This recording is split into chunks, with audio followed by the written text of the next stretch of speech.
नमस्कार साथियों, मैं सौरभ थपलियाल एक बार फिर से आप सभी का स्वागत करता हूं संकल्प सौरभ क्लासेस में। आज हम लोग पढ़ने वाले हैं वर्णमाला, हिंदी का पहला चैप्टर। और इस चैप्टर के अंदर हम लोग डिस्कस करेंगे हिंदी के वर्णमाला चैप्टर से आने वाले जितने महत्वपूर्ण क्वेश्चन हैं उन सभी को बिल्कुल डिटेल में। इस चैप्टर के सारे कॉन्सेप्ट अच्छे से पढ़ेंगे पहले, और इस चैप्टर को पढ़ने के बाद वर्णमाला टॉपिक से आपका कोई भी क्वेश्चन नहीं रह जाएगा। पूरी समग्रता के साथ कई सारी नई चीजें आपको इसमें सीखने को मिलेगी। चलिए शुरू करते हैं वर्ण विचार। उससे पहले हम लोग ये समझ लेते हैं कि भाषा क्या है, उसका क्या स्वरूप होना चाहिए। तो थोड़ा सा परिचय मैं दे देता हूं, फिर हम लोग आते हैं अपने मुख्य टॉपिक पर, वर्ण विचार पर। जब भी हम लोग बात करते हैं भाषा की, तो भाषा शब्द के लिए कहा जाता है कि भाषा शब्द निकला है भास धातु से। ये जो भास धातु है, मूल रूप से भास जो है ये संस्कृत का शब्द है। यदि अगर आपको पूछेगा कि भाषा का जन्म किससे हुआ है, तो भाषा शब्द का जन्म हुआ है भास धातु से। और भास किसका शब्द है? संस्कृत का शब्द है। भास शब्द का अर्थ होता है विचारों को प्रकट करना, यानी मैं कह सकता हूं कि विचारों को प्रकट करना भाषा है।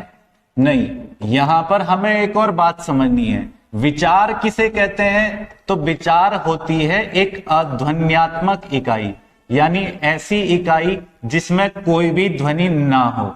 ऐसी इकाई जिसके अंतर्गत कोई भी ध्वनि ना हो, उसको कहते हैं हम लोग अध्वन्यात्मक इकाई या विचार। विचार की परिभाषा आप दर्शन शास्त्र के अनुसार या हिंदी व्याकरण के अनुसार पढ़ेंगे कि ऐसी इकाई जिसमें कोई भी ध्वनि ना हो। अध्वन्यात्मक का मतलब, अ का मतलब होता है नहीं, ध्वन्यात्मक का मतलब होता है ध्वनि, यानी जिसके अंतर्गत कोई भी ध्वनि ना हो, इस इकाई को हम लोग कहेंगे अध्वन्यात्मक इकाई। हम भी जानते हैं कि विचारों में कोई भी ध्वनि नहीं होती है, लेकिन विचार हमारे मन में उत्पन्न होते हैं। अब उस विचार को मन से हमें किसी को बताने के लिए ध्वनि की आवश्यकता होती है।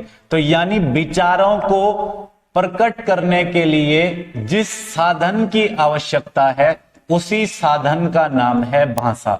तो इसीलिए भास धातु जो है उससे भाषा शब्द का जन्म हुआ है। इस बात को अच्छे से समझ लेंगे।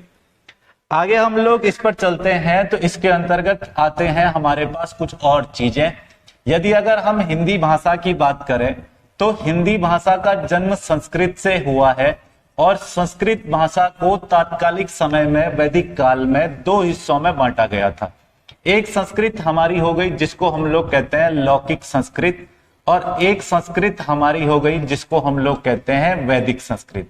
तो यानी वैदिक काल में, प्राचीन काल में जब भाषा जो है संस्कृत भाषा हुआ करती थी, तो तब संस्कृत को दो भागों में बांटा गया था, एक वैदिक संस्कृत और एक लौकिक संस्कृत। हम लोग जानते हैं कि हिंदी का जन्म संस्कृत से हुआ है।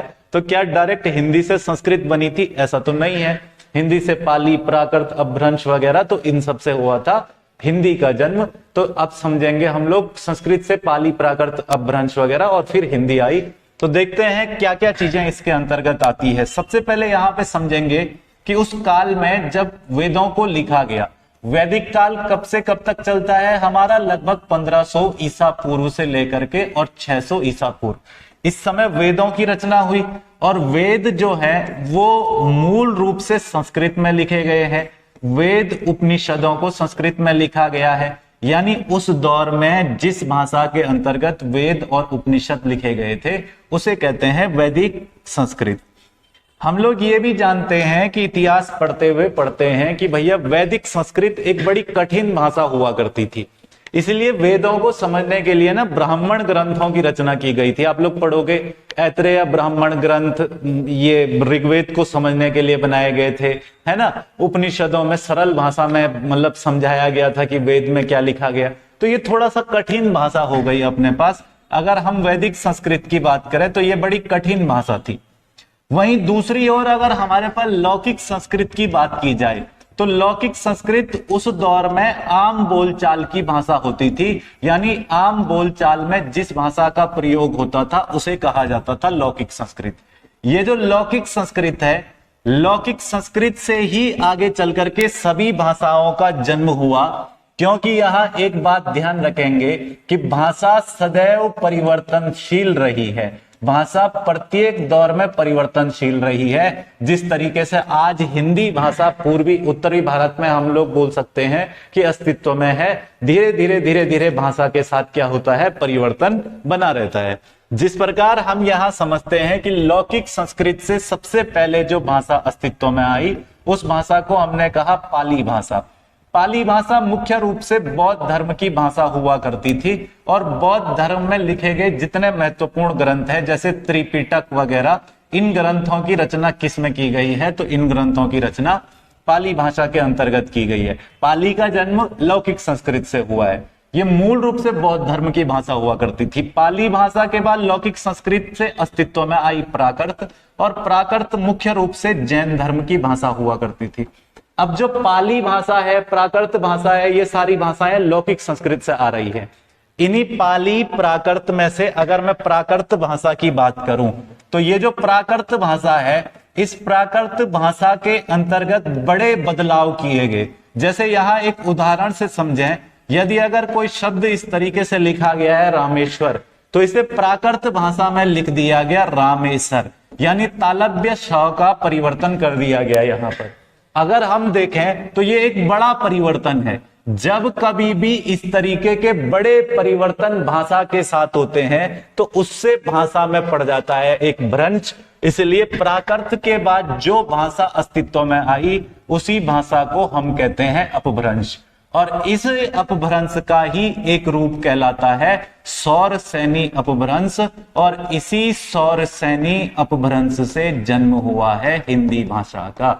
तो यदि अगर आपको पूछ लिया जाए कि हिंदी बनने का क्रम कितना लंबा है, तो आप अच्छे से बता सकते हैं कि अगर हम लोग उस दौर के अंतर्गत, वैदिक दौर के अंतर्गत लगभग 500-1500 ईसा पूर्व से लेकर के और 600 ईसा पूर्व का जो समय था, तब आम बोलचाल में केंद्र में जो बोली थी या केंद्र में जो भाषा थी, वो भाषा संस्कृत भाषा थी। संस्कृत को दो हिस्सों में बांटा गया था, लौकिक और वैदिक।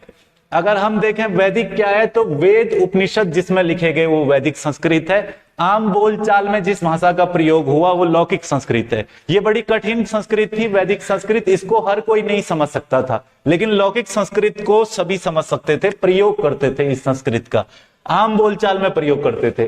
तो धीरे धीरे ये जो लौकिक संस्कृत है इसने स्वरूप लिया पाली भाषा का। इसी लौकिक संस्कृत से अस्तित्व में आई पाली भाषा, जो बौद्ध धर्म की बड़ी महत्वपूर्ण भाषा हुआ करती थी। इसी में त्रिपिटक वगैरह लिखे गए हैं।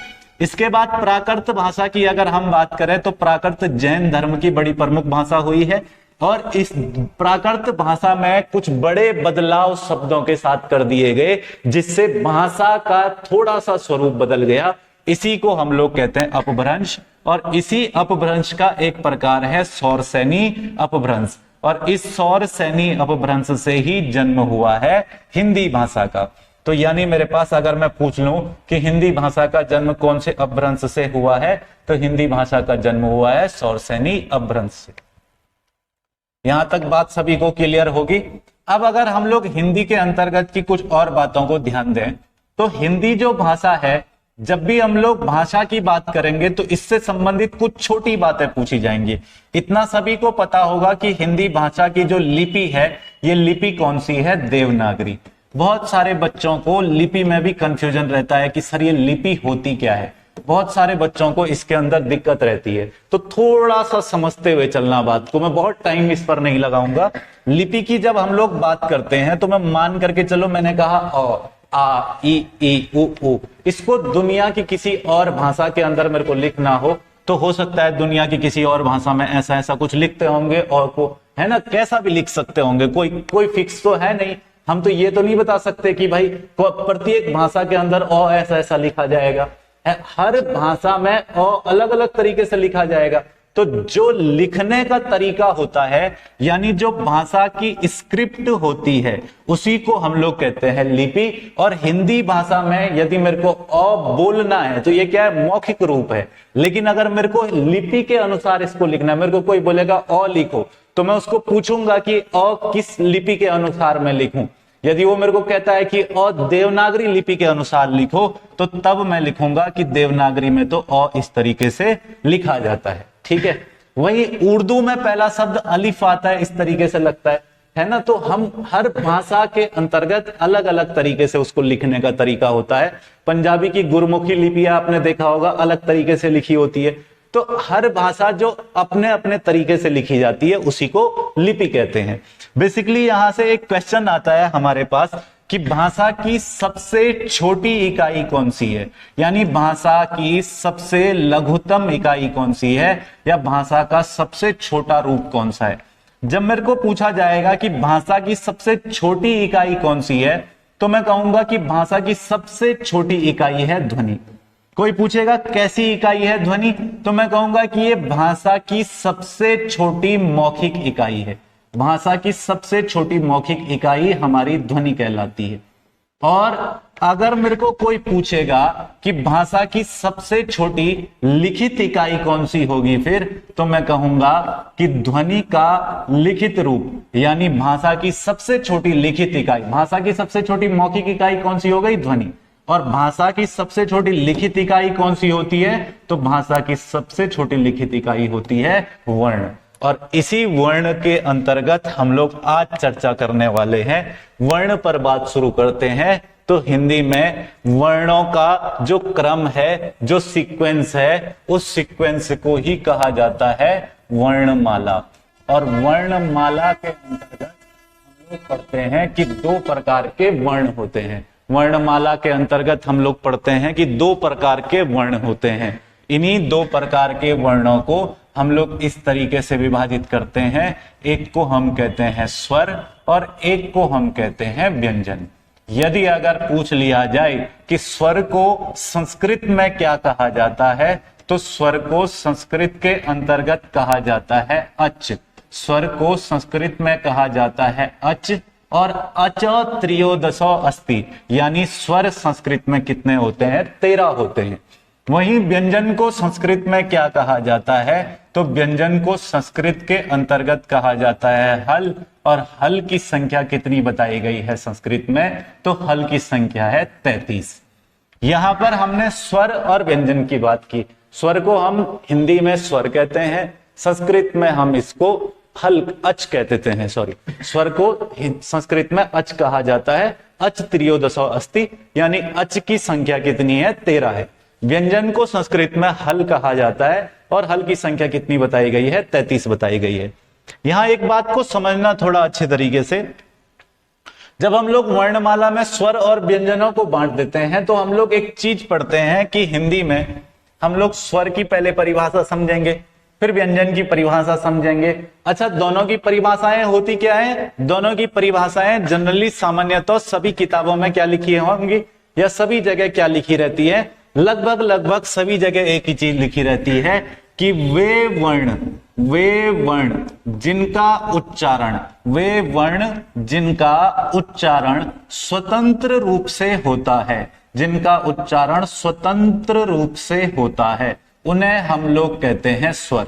और हम लोग इस परिभाषा को रट लेते हैं, यानी वे वर्ण जो स्वतंत्र रूप से उच्चारित होते हैं, ठीक है भाई, इसको स्वर कहते हैं। हालांकि हम इसके पीछे का मकसद नहीं समझते हैं कि कैसे स्वतंत्र रूप से उच्चारित होते हैं। वहीं व्यंजन की परिभाषा लिखी रहती है, वे वर्ण जो किसी की सहायता से उच्चारित हो, यानी वे वर्ण जिनको बोलने में किसी की सहायता लगे, उसे कहा जाता है व्यंजन। अब ये बड़ा मुसीबत हो जाता है कि भाई हम स्वर और व्यंजन तो रट तो लेते हैं कि स्वर स्वतंत्र है, व्यंजन किसी की सहायता से बोला जा रहा है। स्वर की सहायता से बोला जाए, कई जगह लिखा रहता है स्वर की सहायता से बोला जाए तो व्यंजन है, और स्वतंत्र बोला जाए तो स्वर है। लेकिन ये नहीं समझ पाते कि ये स्वतंत्र और सहायता क्या होती है। तो मैं तुमको एक बात बताता हूं, जब भी हम किसी वर्ण का उच्चारण करेंगे, जब भी हम किसी वर्ण को बोलेंगे, जैसे मैं आपको यहां पे 2 वर्ण कहूं, अगर हम लोग हिंदी में स्वरों की बात करें, तो हिंदी के अंतर्गत जिस प्रकार संस्कृत में 13 स्वर होते हैं, उसी प्रकार आपको ध्यान रखना है कि हिंदी के अंदर स्वरों की संख्या है 11। 11 हिंदी में स्वरों की संख्या होती है। संस्कृत में 2 एक्स्ट्रा होते हैं, आगे चर्चा करेंगे उस पर। फिलहाल मैं पहले इनको लिख देता हूं कि कौन कौन से स्वर होते हैं। हमारे पास स्वर कौन कौन से हैं, तो अ, आ, ई, उ, री, ए, आई, ओ, और आओ। ये जो 11 हैं, इन 11 को कहा जाता है स्वर। अ से लेकर के और आओ तक ये 11 कहलाते हैं स्वर। तो अगर आपके मन में ये सवाल आ रहा है ना कि बचपन में हमने 2 चीजें और पढ़ी थी इसके आगे अंग और अह, तो वो अभी मैं बात करूंगा उस पर, फिलहाल इनको ध्यान देना यहां पे। जब मैंने कहा कि हिंदी में स्वरों की संख्या कितनी होती है, 11 होती है। संस्कृत में कितनी होती है, संस्कृत में 13 होती है। 11 तो यही होते हैं, लेकिन संस्कृत में 2 और स्वर इनके अलावा होते हैं, 11 के अलावा। एक स्वर हमारा इस तरीके का होता है, इस री के साथ 2 घुंडी इस तरीके से लगी होती है, यानी इस री को 2 बार इस तरीके से घुमाया होता है। इस री में यदि 2 बार कुंडी लगी है इस तरीके से, तो इसको हम लोग कहेंगे दीर्घ री। ये संस्कृत का स्वर है। इसके अलावा एक और कौन सा होता है, 11 तो ये हो गए, एक संस्कृत में ये हो गया 12, और एक और स्वर संस्कृत के अंतर्गत होता है जिसको ली कहा जाता है। और इस प्रकार अच की संख्या 13 हो जाती है, जबकि हिंदी में स्वर यही 11 रह जाते हैं। केवल इन 11 को ही हम लोग कहते हैं स्वर। अब हम कह रहे हैं कि स्वर स्वतंत्र होते हैं गुरुजी, और व्यंजन जो है वो किसी की सहायता से बोले जाते हैं। मैं कहता हूं बेटा इस बात को सिद्ध करो। सिद्ध कैसे करते हैं, तो आप कहोगे, ध्यान से मेरी बात को समझना, जब भी आपको कहा जाए कि इस बात को सिद्ध करो, तो आप सिद्ध कैसे करेंगे, ध्यान देना कि स्वर स्वतंत्र है और व्यंजन सहायता से बोला जा रहा है। देखो मैं कहूंगा कि मैं कोई भी वर्ण इनमें से बोलूं, पढ़ करके देखूं तो अ, आ, ई, उ, री, ए, आई, ओ, औ। जब भी मैं इनको बोल रहा हूं तो इनको बोलते हुए मेरे मुंह से एक तो आवाज आ रही है और उस आवाज के साथ थोड़ी सी हवा भी आ रही है। जब भी मैं कोई भी बात बोल रहा हूं, हम जब भी कुछ बोलते हैं तो उसके साथ आवाज के साथ थोड़ी सी हवा भी मुंह से बाहर आती है। जो आवाज के साथ हवा मुंह से बाहर आ रही है, उस हवा को व्याकरण के अंदर कहा जाता है प्राणवायु। उस हवा को व्याकरण के अंतर्गत कहा जाता है प्राणवायु। और यदि प्राणवायु मुंह के किसी हिस्से को छुए बिना निकल जाए, यदि प्राणवायु मुंह के किसी हिस्से को छुए बिना निकल जाए, तो वो कहलाते हैं हमारे स्वर। और यदि प्राणवायु मुंह के किसी हिस्से को स्पर्श करके बाहर आए, तो उसको हम लोग कहते हैं व्यंजन। अब ये कहोगे कि ये तो टेंशन हो गई, क्या बता दिया प्राणवायु जो है। अब देखो इसको सिद्ध करते हैं। सिद्ध कैसे किया जाएगा, तो जब भी आपसे पूछा जाएगा स्वर और व्यंजनों में फर्क बताओ, तो ये तो मैंने यहाँ 11 स्वर लिखे हैं, एक में व्यंजन भी लिख देता हूं, क, ख, ग, घ, घ, ये सारे व्यंजन हैं। तो मैंने उनमें से केवल एक लिख दिया क, और एक यहां मैंने लिखा है स्वर अ। अब मैं आपसे कहता हूं कि अ का उच्चारण करो। देखो पहले तो स्वर क्या होते हैं, स्वतंत्र होते हैं, किसी की सहायता से नहीं बोले जाते। व्यंजन क्या होते हैं, स्वरों की सहायता से बोले जाते। अ का उच्चारण करो, अ को लंबे समय तक बोलो। मैं बोल करके देखूं अगर, तो अ इस तरीके से बोल सकते हैं।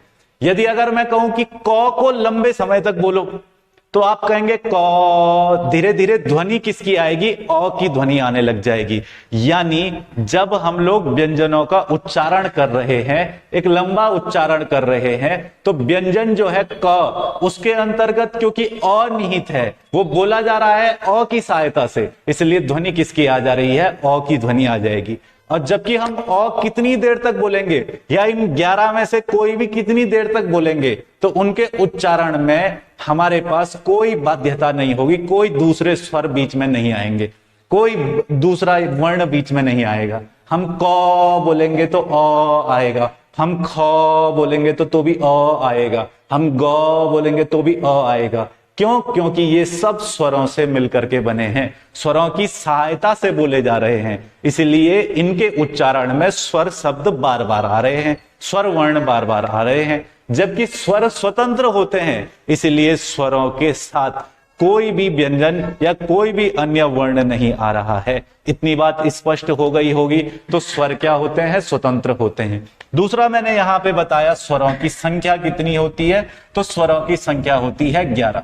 हम क्या कहेंगे, हम कहेंगे जिसमें प्राणवायु बिना किसी मुखा अवयव को छुए बाहर आ जाए, यानी प्राणवायु मुख के किसी अवयव को, मुख के अवयव को छुए बिना बाहर आ जाए, अवयव को छुए बिना बाहर आ जाए, तो उसको कहेंगे हम लोग स्वर, उसको कहेंगे स्वर।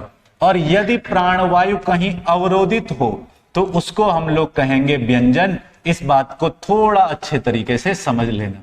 सबसे पहले हमने स्वर यहां पर पढ़ना शुरू करना है। स्वर की मैंने यहां पर अभी तक केवल संख्या बताई है कि ये संख्या के अंतर्गत अगर हम पढ़ें तो स्वर कितने हैं? स्वर हैं 11। मैंने कहा मुख के किसी अवयव को छूते हुए अगर प्राणवायु निकले तो मुख के अगर किसी अवयव को छूते हुए बिना किसी अवयव को छुए प्राणवायु निकले तो वो स्वर है। और यदि प्राणवायु मुख के किसी हिस्से पर अवरोधित होती है तो वो हिस्सा हमारा वही वर्ण हमारे क्या कहलाते हैं? व्यंजन कहलाते हैं। अ बोलेंगे तो स्वतंत्र बोला जाएगा, क स्वतंत्र नहीं बोला जाएगा। सबसे पहले हम लोग यहाँ पे स्वर और व्यंजन तो लिख लिया है, लेकिन हम लोग सबसे पहले स्वरों के बारे में पढ़ना शुरू करते हैं। तो स्वर में हम लोग पढ़ेंगे क्या? सबसे पहली चीज तो यही पढ़ेंगे कि इनकी उत्पत्ति कहां से हुई। जब हमको इनकी उत्पत्ति समझ आएगी तब हमें आगे की बात समझ आएगी अच्छे तरीके से। तो यदि अगर उत्पत्ति के संबंध में हमसे पूछ लिया जा रहा है तो सबसे पहले ध्यान देना है यहां पर कि स्वरों को उत्पत्ति के आधार पर 3 भागों में बांटा गया है। स्वरों को उत्पत्ति के ये जितने आधार पर मैं विभाजन करूंगा इन सब का ध्यान रखना। तो सबसे पहले हम किसके आधार पर पढ़ रहे हैं? उत्पत्ति के आधार पर पढ़ रहे हैं। उत्पत्ति के आधार पर स्वर कितने प्रकार के? तो 3 प्रकार के। कौन कौन 3 प्रकार के होते हैं उत्पत्ति के आधार पर? तो एक तो होता है हमारा मूल स्वर, एक तो होते हैं हमारे मूल स्वर, एक होते हैं हमारे जिनको हम लोग कहते हैं सजातीय स्वर, इनको हम लोग कहते हैं सजातीय स्वर, और एक होता है हमारा जिसको हम लोग कहते हैं संधि स्वर।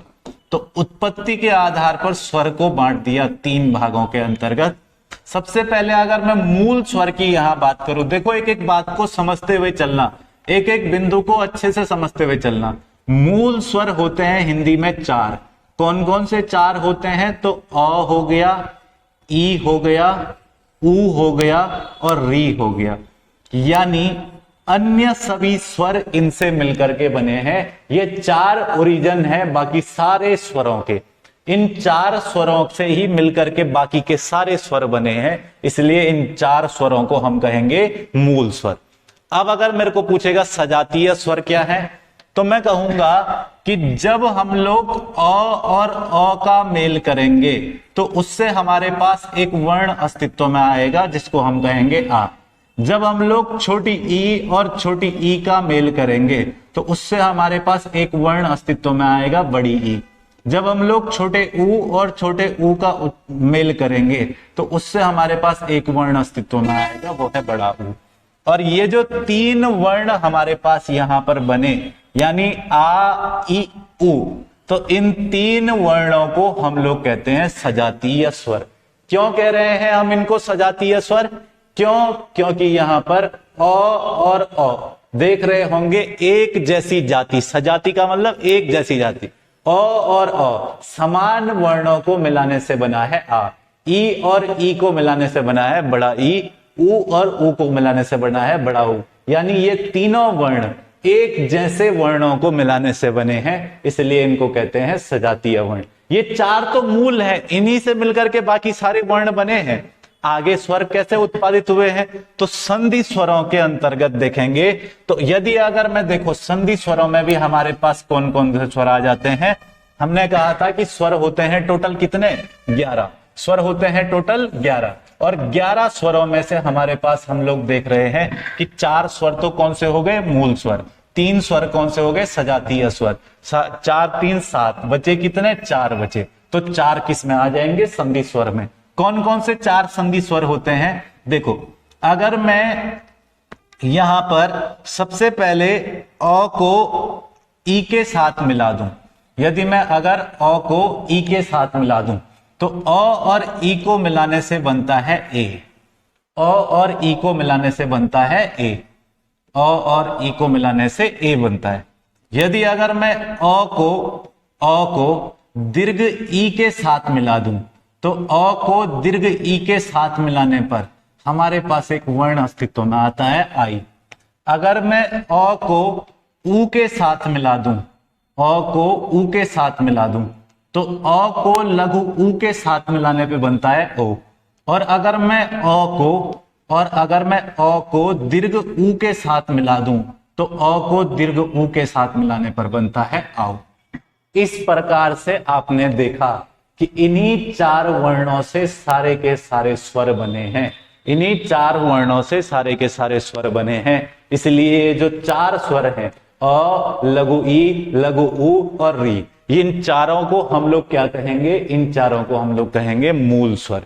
लेकिन हम लोग जब इन मूल स्वरों को मिला रहे हैं, अ को दो बार मिलाया तो आ बन गया, ई को दो बार मिलाया तो बड़ी ई बन गई, ऊ को दो बार मिलाया तो बड़ा वाला ऊ बन गया। अब यहीं पर बात को थोड़ा सा समझ लेंगे कि हम अगर इनके प्रयोग के आधार पर बात करेंगे तो आप देखेंगे कि आ, ई और ऊ, इनका प्रयोग सदैव होगा दीर्घ संधि में। अब इस संधि की बात नहीं कर रहा हूं मैं, केवल बता दे रहा हूं यहां पर इनका प्रयोग सदैव किस में होगा? दीर्घ संधि में। स्वर संधि का एक भेद है दीर्घ संधि, उसमें हम लोग आगे पढ़ेंगे तो फिर समझ आएगी, संधि वाले चैप्टर में पढ़ेंगे। तो ये आ, ई, ऊ का प्रयोग किस में होता है? दीर्घ संधि में। यानी जहां आ, बड़ा वाला ई और बड़े वाले ऊ की मात्रा आ जाए उसको हम लोग बोलेंगे दीर्घ संधि का उदाहरण है। जैसे दीर्घ संधि के उदाहरणों में मैं यहां अगर बात करूं तो हिमालय शब्द में आप देखोगे आ की मात्रा आई है, किसका उदाहरण है? दीर्घ संधि का। जैसे मैं बात करूं भानुदय शब्द में तो ऊ की मात्रा आई है, बड़े ऊ की मात्रा आई है, तो कौन सी संधि है? दीर्घ संधि। या फिर मैं जैसे कहूं नदीस, नदीस शब्द में बड़ी ई की मात्रा आई है, कौन सी संधि है? दीर्घ संधि। इनका प्रयोग होता है दीर्घ संधि के अंतर्गत। अब अगर मैं यहां बात करूं तो ये जो ए और आओ है, ये जो ए और आओ है, इनका प्रयोग होता है गुण संधि में।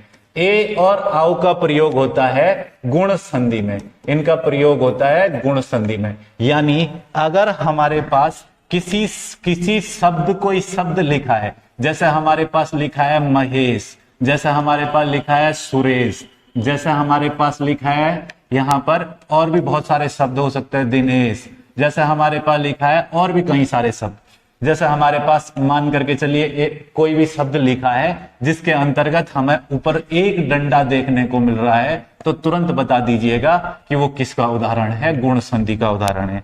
वहीं अगर मैं प्रयोग के आधार पर बताऊं तो ये जो आई और आओ है हमारे, इनका प्रयोग होता है वृद्धि संधि में। यानी वृद्धि संधि के अंतर्गत हमें मात्रा देखने को मिलती है आई और आओ की। यानी जिन शब्दों के ऊपर दो मात्रा होती है वे शब्द हम कहेंगे वृद्धि संधि के शब्द हैं। जैसे यहां पर देखोगे आप लोग तो सदैव के ऊपर दो मात्राएं आ गई हैं। ऐसी बहुत सारे शब्द हिंदी के अंदर हैं जिनके ऊपर दो मात्राएं होंगी, वो शब्द हमारे किस में गिने जाएंगे? वृद्धि संधि में गिने जाएंगे। तो ये तो हमने स्वरों को पढ़ा केवल और केवल उत्पत्ति के आधार पर, कि उत्पत्ति के आधार पर स्वर कौन कौन से होते हैं, क्या क्या चीजें इनके अंतर्गत होती हैं। तो ये सारी चीजें हम लोग यहां तक क्लियर कर लिए। आगे चलते हैं इसी टॉपिक के अंदर। स्वरों के उत्पत्ति के बाद कौन सी बिंदु पर हम लोग चर्चा करने वाले हैं? तो उत्पत्ति के आधार पर तो हमने पढ़ लिया मूल स्वर, सजातीय स्वर, और हमारे पास एक स्वर होता है संधि स्वर। अब बात आती है हमारे पास दूसरा, हम पढ़ेंगे मात्रा या उच्चारण के आधार पर। अब यहां आपको समझने वाली चीजें आने लग गई हैं, थोड़ा ध्यान देंगे। मात्रा या उच्चारण के आधार पर जब हम लोग पढ़ना शुरू करेंगे, कितने प्रकार के स्वर होते हैं या कितने प्रकार के स्वरों को हम लोग इसमें पढ़ते हैं, तो ध्यान देना। मात्रा या उच्चारण के आधार पर हम लोग सबसे पहले बांट लेते हैं। सबसे पहला प्रकार होता है ह्रस्व स्वर। सबसे पहला प्रकार होता है ह्रस्व स्वर, ह्रस्व स्वर। दूसरा प्रकार होता है हमारा इसके अंदर, जिसको हम लोग कहते हैं दीर्घ स्वर। और तीसरा प्रकार हमारा इसके अंतर्गत आता है जिसको हम कहते हैं प्लुत स्वर, जिसको हम लोग कहते हैं प्लुत स्वर। तो थोड़ा हम लोग यहाँ पे बात को ध्यान देते हुए चलेंगे। आपको पूछा जाए कि ह्रस्व स्वर कितने होते हैं, तो ह्रस्व स्वर होते हैं 4। आपको पूछा जाए दीर्घ स्वर कितने होते हैं, तो दीर्घ स्वर होते हैं 7। आपको पूछा जाए प्लुत स्वर कितने होते हैं, तो प्लुत स्वर होते हैं 9। आप कहोगे गुरुजी ये क्या बता रहे हो, स्वर ही कुल 11 होते हैं। तो 4 ह्रस्व 7 दीर्घ और 9 प्लुत कहां से आ गए? तो बताता हूं बेटा, इनके अंदर हमारे पास छोटे छोटे कॉन्सेप्ट लगते हैं। एग्जाम के अंदर इन्हीं शब्दों को कई तरीके से लिखा होगा। जैसे ह्रस्व स्वर को ही कहा जाता है एक मात्रिक स्वर, ह्रस्व स्वर को ही कहा जाता है एक मात्रिक स्वर, ह्रस्व स्वर को ही कहा जाता है लघु स्वर, इसी को हम लोग बोल देते हैं लघु स्वर, या फिर इसी को हम लोग कहते हैं छोटा स्वर। तो अगर इसमें से कुछ भी लिखा है तो याद रखना ह्रस्व स्वर की बात कर रहा है। इसी दीर्घ स्वर को हम लोग कहते हैं द्विमात्रिक स्वर, इसी दीर्घ स्वर को द्विमात्रिक स्वर, इसी दीर्घ स्वर को हम लोग कहते हैं बड़ा स्वर, इसी दीर्घ स्वर को हम लोग कहते हैं बड़ा स्वर। और तीसरा हमारे पास आता है प्लुत स्वर। प्लुत के अंदर क्या क्या चीजें आती हैं तो उसको हम चर्चा करेंगे। अच्छा, अभी यहां पर ह्रस्व स्वरों की मैं बात करूंगा, उससे पहले मैं आपको एक बात बता देना चाहता हूं। यदि अगर आपके पास कहीं भी इस तरीके का एक चिन्ह लगा हुआ है, इस तरीके का चिन्ह बनाया हुआ है, ये तो ब्रैकेट में आपको इसके अंदर समझाने के लिए बता दे रहा हूं, ब्रैकेट इसमें सम्मिलित नहीं है। अगर आपके पास चिन्ह कभी इस तरीके का चिन्ह बना है, केवल एक टाइप का इस तरीके का लिखा है, तो ये ध्यान रखना कि ये संकेत होता है ह्रस्व स्वर का। किसका संकेत है? ह्रस्व स्वर। ह्रस्व चिन्ह बोल देंगे इसको क्या बोलेंगे? ह्रस्व चिन्ह कहेंगे। अगर आपके पास कभी चिन्ह जो है वो इस तरीके का लिखा है, एस टाइप का लिखा है, तो ये संकेत है दीर्घ स्वर का। किसका संकेत है? दीर्घ स्वर का। और यदि आपके पास कभी किसी चिन्ह को लगातार दीर्घ के चिन्हों को 2-3 बार 3-4 बार लिखा गया है, तो समझ जाइएगा ये संकेत है प्लुत स्वर का। हम लोग सबसे पहले यहां पर ह्रस्व स्वर पर बात करते हैं। तो जब मैं बात ह्रस्व स्वर की करूंगा, यानी ह्रस्व स्वर किसको कहते हैं, तो ह्रस्व के अंदर वापस मैं रखूंगा अ, ई, उ और री। इन 4 स्वरों को हम लोग कहते हैं ह्रस्व स्वर, एक मात्रिक स्वर, लघु स्वर या छोटा स्वर। इनको प्रदर्शित करने के लिए गुरुजी कौन से चिन्ह का प्रयोग किया जाता है? तो इनको प्रदर्शित करने के लिए एक का प्रयोग किया जाता है। इस तरीके से एक डंडा लगाया जाता है, जिसका मतलब यह है कि ये एक मात्रिक है। दूसरा, अगर हम लोग देखेंगे तो कौन से स्वर हैं? दीर्घ स्वर। दीर्घ स्वर के अंदर कौन कौन आ जाते हैं? तो बाकी के 7 इसके अंतर्गत आ जाते हैं। और यहां आ गया, यहां आ जाएगा, यहां लघु ई आ गई, यहां दीर्घ ई आ जाएगी, आ ई हो गया हमारे पास, यहाँ लघु ऊ आ गया, यहाँ दीर्घ ऊ आ जाएगा। फिर इसके अलावा यहाँ ए आ जाएगा, आई आ जाएगा, ओ आ जाएगा और आओ आ जाएगा। तो ये हो गया हमारा दीर्घ स्वर। प्लुत स्वर कौन से होते हैं? तो वे स्वर जिनमें 2 मात्राओं से अधिक का समय लगता है।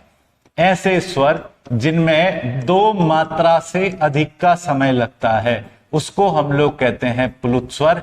गुरुजी ये बात कुछ समझ नहीं आई कि 2 मात्रा से अधिक का समय लगता है। बात को ध्यान देना बेटा। अगर मैं यहां पर बात को थोड़ा अच्छे तरीके से बताऊं तो अ, ई, उ, री ये सभी एक मात्रिक हैं। आ, ई, उ, ए, आई, ओ, आओ ये जो है ये दीर्घ स्वर के अंतर्गत आते हैं और ये हमारे जो है द्विमात्रिक हो गए। प्लुत स्वर में 2 मात्रा से अधिक का समय लगता है।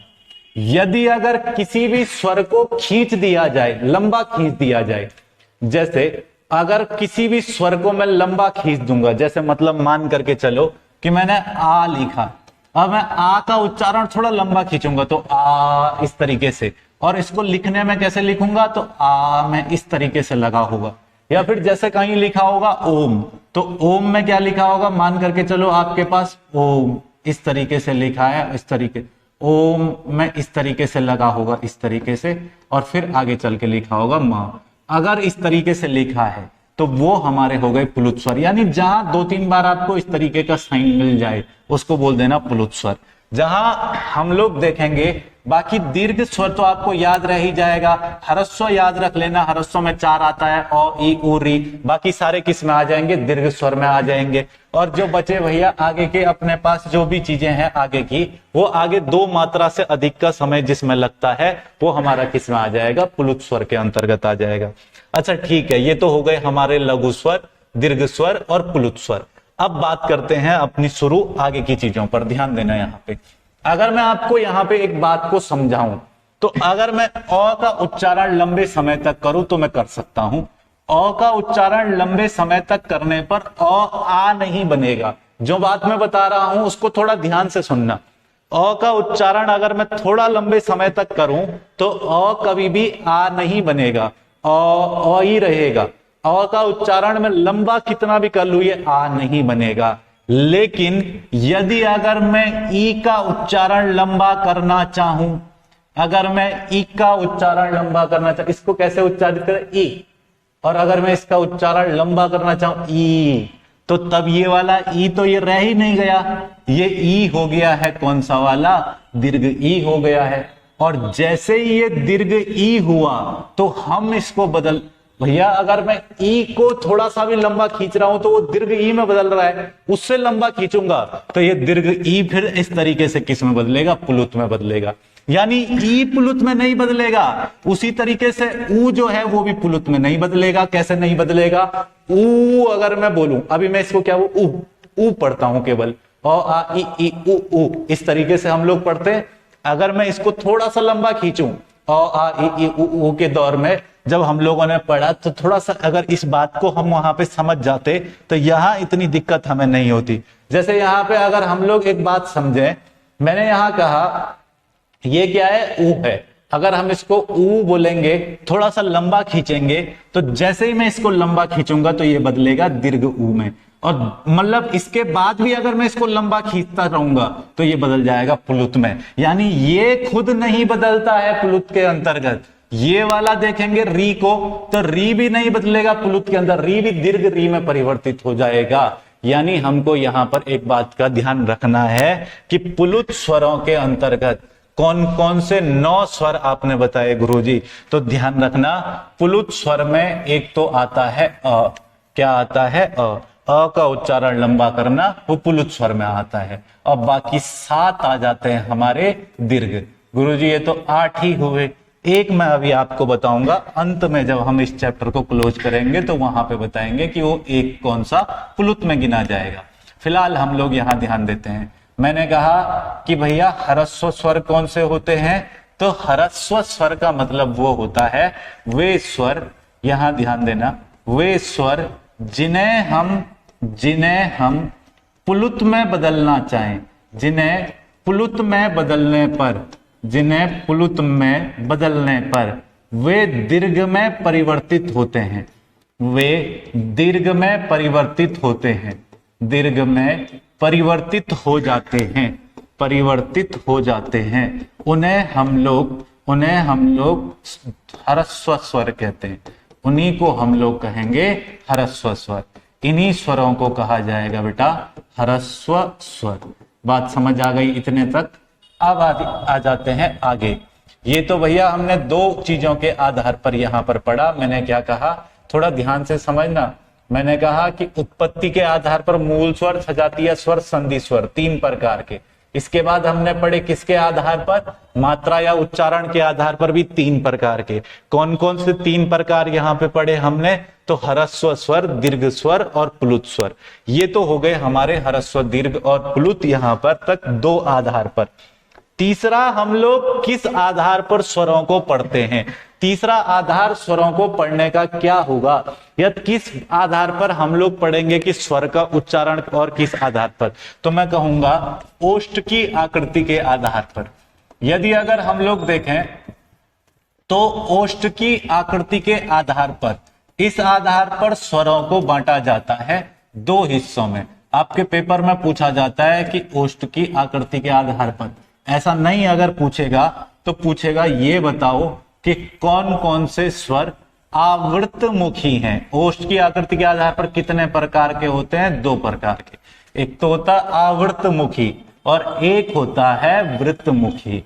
तो पूछेगा कितने प्रकार के होते हैं, तो 2 प्रकार के। आवृतमुखी का मतलब होता है जिनके उच्चारण में आ का मतलब, इसमें आ उपसर्ग लगा है। आवृतमुखी, आ का मतलब नहीं, जहां मुंह जो है ना वो वृत्त का रूप ना ले तो वो हो गए हमारे आवृतमुखी। लेकिन जहां मुंह वृत्त के रूप में परिवर्तित हो जाए, जहां मुंह वृत्त के रूप में परिवर्तित हो जाए। बिल्कुल, बात को थोड़ा अच्छे से समझेंगे। जैसे अगर मैं कहूंगा उ उ ओ आओ, उ उ ओ आओ, तो वहां हमारे ओष्ठ जो है वो ओष्ठ की जो आकृति है उ उ ओ आओ बोलते हुए गोल हो जाती है। ओष्ठ की आकृति वृत्त का रूप ले लेती है। यानी जब मैं उ उ ओ आओ कह रहा हूं, उ उ ओ और आओ कह रहा हूं, उस समय मेरी जो ओष्ठ की आकृति है वो ओष्ठ आकृति किसका रूप ले रही है? वृत्त का रूप ले रही है। तो इसको हम लोग कहेंगे वृत्तमुखी। दूसरा हमारे पास यहां है आवर्तमुखी। बाकी के जितने बच जाएंगे वो सब किस में आ जाएंगे? आवर्तमुखी के अंतर्गत आ जाएंगे। यानी आवर्तमुखी में कौन कौन से आ जाता है? आवर्तमुखी में आ जाता है अ, इसके अलावा आ, इसके अलावा और कौन सा आ जाता है? ई, इसके अलावा ई, इसके अलावा हमारा उ वहां आ गया है, री आ जाता है। इसके अलावा हमारा और कौन सा यहाँ पे आ जाता है? यहाँ पे हमारा ए आ जाता है, आई आ जाता है। ये सारा हमारा किसके अंतर्गत आ जाता है? आवर्तमुखी में आता है। और ये आता है हमारा वृत्तमुखी के अंतर्गत। तो वृत्तमुखी और आवर्तमुखी के आधार पर, ओष्ठ की आकृति के आधार पर हम दो हिस्सों में बांट सकते हैं। एक आवर्तमुखी हो गया और एक वृत्तमुखी हो गया। आवर्तमुखी और वृत्तमुखी में कौन कौन से आते हैं ये मैंने आपको यहां पर बता दिया। इसके अलावा हमारे पास तीसरे प्रकार के अलावा, यहां ध्यान देना, तीसरे प्रकार के अलावा हमारे पास यहां पे आता है चौथा प्रकार। उस चौथे प्रकार पर चर्चा करते हैं। तो चौथा प्रकार हमारे पास होगा जीभ की आकृति के आधार पर। अगर हम पूछें जीभ की आकृति के आधार पर, जीभ के उच्चारण स्थान के आधार पर, तीन प्रकार पर तो हमने स्वरों को पढ़ लिया। तो जीभ के आधार पर अगर हमें स्वर पूछे तो जीभ के आधार पर स्वर हमारे पास यहां पर भी होते हैं तीन प्रकार के। एक प्रकार का हमारा, देखो इसको याद करने में बच्चों को बड़ी दिक्कत होती है, हर एक को याद करने का तरीका बता रहा हूं। देखो अगर जीभ के आधार पर आपसे पूछ रहा है तो जीभ के आधार पर एक तो होता है अग्र स्वर, एक होता है हमारा मध्य स्वर और एक होता है हमारा पश्च स्वर। समझेंगे बात को ध्यान से। माना ये हमारी जीभ है, तो जीभ के जो अग्र भाग से बोले जाते हैं उन्हें हम कहते हैं अग्र स्वर। जो जीभ के मध्य भाग से बोले जाते हैं इन्हें हम कहते हैं मध्य स्वर। और जो जीभ के पश्च भाग से बोले जाते हैं उन्हें हम लोग कहते हैं पश्च स्वर। देखो बेटा स्वर होते कितने हैं? 11।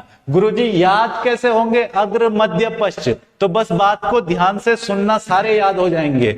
मध्य स्वर के अंतर्गत केवल और केवल एक ही आता है जिसको हम कहते हैं अ।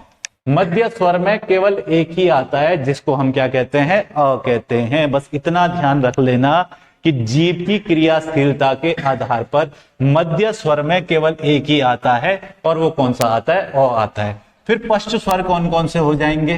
तो देखो बेटा जितने स्वर, स्वर कितने हैं? 11 हैं। जितने स्वर तीन लिखने से बनते हो, तीन लिखने से कौन कौन बन जाएगा?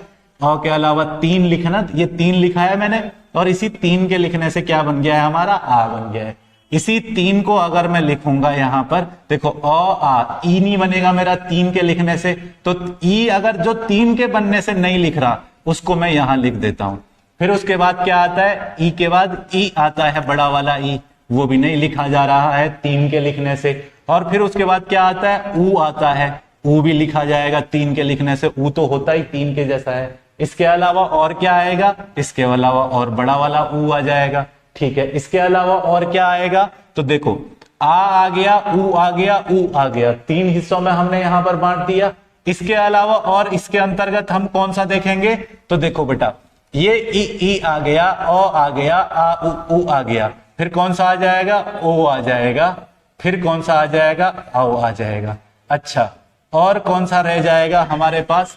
तो ई और हमारे पास एक रह गया री। री भी तीन के लिखने से नहीं लिखा जाएगा। इसके अलावा सॉरी, अच्छा एक और, मतलब ए आई हमने यहाँ पे लिखा नहीं। इसके अलावा हमारा हो जाएगा एक ए और एक हो जाएगा आई। ये सभी वो हैं जो तीन लिखने से नहीं लिखे जाएंगे, ये लिखा जाएगा। तीन लिखोगे इस पे ऐसा लगाओगे आ बन जाएगा, तीन लिखोगे इस तरीके से ऊपर डंडा खींचोगे ऊ बन जाएगा। 3 लिखोगे इस तरीके से बड़ा ऊ बन जाएगा, 3 लिखोगे ओ बन जाएगा, 3 लिखोगे आओ बन जाएगा। लेकिन ये जो ऊपर वाले हैं हमारे, ये हमारे कहलाएंगे अग्र, ये कहलाएगा हमारा मध्य और ये कहलाएगा हमारा पश्च स्वर। यानी स्वरों को हमने जीभ की क्रियाशीलता के आधार पर भी बांट दिया। जीभ की क्रियाशीलता के आधार पर अगर हमारे पास पूछ लिए जाए तो जीभ की क्रियाशीलता के आधार पर 3 प्रकार के अग्र स्वर, मध्य स्वर और पश्च स्वर। इसके अलावा और कौन कौन से स्वर होते हैं? इसके अलावा स्वर हमारे पास होता है, एक तो होते हैं, देखो जीभ की क्रियाशीलता के आधार पर हमने पढ़ा, जीभ की क्रियाशीलता के अलावा हमारे पास 5वां प्रकार आता है स्वरों का, जिसको हम कहते हैं तालु के आधार पर, यानी तालव्य के आधार पर। तालव्य के आधार पर जब हमारे पास पूछेगा तालव्य के आधार पर, तो हम क्या करेंगे, यहां पे ध्यान देना। तालव्य के आधार पर हम लोग क्या करेंगे, कैसे कैसे बांटेंगे, ध्यान से समझना।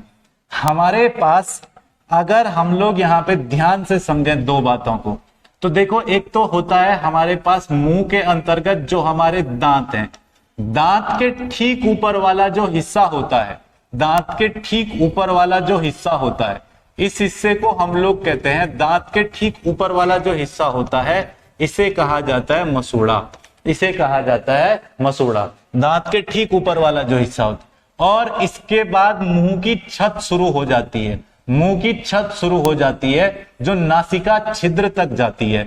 तो मसूड़े के बाद, मसूड़ा कहां खत्म होता है पता भी नहीं चलता, और मुंह की छत शुरू हो जाती है। ये जो मुंह की छत है ये नासिका छिद्र तक जा रही है, मुंह की ये जो छत है जो नासिका छिद्र तक जाती है, इसी को हम लोग कहते हैं तालव्य। क्या बोल देते हैं? तालव्य। तो तालव्य के आधार पर स्वर कौन कौन से होते हैं, ध्यान से समझना। इस मुंह की छत के ठीक नीचे होती है हमारी जीभ।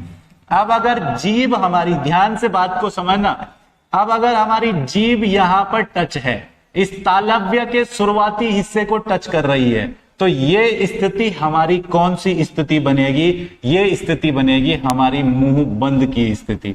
और जो मुंह बंद की स्थिति है उसी को व्याकरण में हम लोग कहेंगे संवर्त, उसी को हम लोग व्याकरण में कहेंगे संवर्त। दूसरा, अगर ये जो जीभ है हमारी, ये यहां टच ना होकर के यहां नासिका छिद्र के पास टच हो जाए, तो ये जो मुंह की आकृति है ये आगे मुंह हमारा खुल जाएगा। इस स्थिति को हम क्या कहेंगे? तो इस स्थिति को हम लोग कहेंगे विवृत। इस स्थिति को हम लोग कहते हैं विवृत।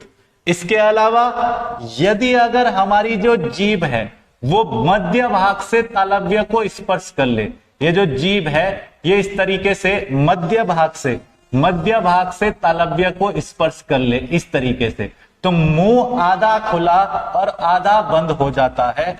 आधा खुला मुंह की जो स्थिति है, इस आधे खुले मुंह की स्थिति को हम लोग कहते हैं आधा खुला। तो आधा बंद हो गया हमारा अर्ध संवृत और आधा खुला हो गया हमारा अर्ध विवृत। अब यहां आपके पास स्वर पूछे जाएंगे कि कौन सा अर्ध संवृत होता है, कौन सा संवृत होता है और कौन सा विवृत होता है, तालव्य के आधार पर। जब भी मेरे से ये सब पूछा जाएगा तो मैं कहूंगा कि तालव्य के आधार पर इनका विभाजन करना बड़ा ही आसान काम है। जैसे तालु के आधार पर मेरे को सबसे पहले कौन से बताने हैं? सबसे पहले मेरे को बताना है संवृत वाले। संवृत वाले स्वर कौन कौन से होते हैं? तो मैं यहां पे लिखूंगा कि एक तो भैया मेरे पास देखो संवृत कौन कौन सा है, एक है ई, एक है दीर्घ ई, एक है उ और एक है री। तो इन सबको मैं बोलूंगा कि ये कौन से स्वर है? संवृत हैं। ई ई उ एक, अच्छा बड़ा वाला दीर्घ उ लिखना है, एक इसके अलावा दीर्घ उ, सॉरी दीर्घ उ, और एक मैं लिखूंगा री। ये जो है हमारे, ये कहलाएंगे हमारे संवृत। इनको हम लोग कहेंगे संवृत। ई ई उ री, ई ई उ री, ये हमारा क्या कहलाएगा? संवृत कहलाएगा। तालु के आधार पर संवृत कौन कौन से व्यंजन, कौन कौन से स्वर होते हैं? ई ई उ और री। दूसरा हमारे पास पूछेगा कि विवृत कौन कौन से होते हैं। संवृत हमने पढ़ा, विवृत कौन कौन से होते हैं? तो विवृत में आपको क्या बताना है? देखिए, जिस प्रकार से हमने देखा कि ये सभी संवृत है, विवृत के अंदर आपको केवल एक ध्यान रखना है कि विवृत में केवल एक आएगा, और वो एक कौन सा है? वो एक है आ। विवृत के अंतर्गत केवल एक आएगा, वो है आ।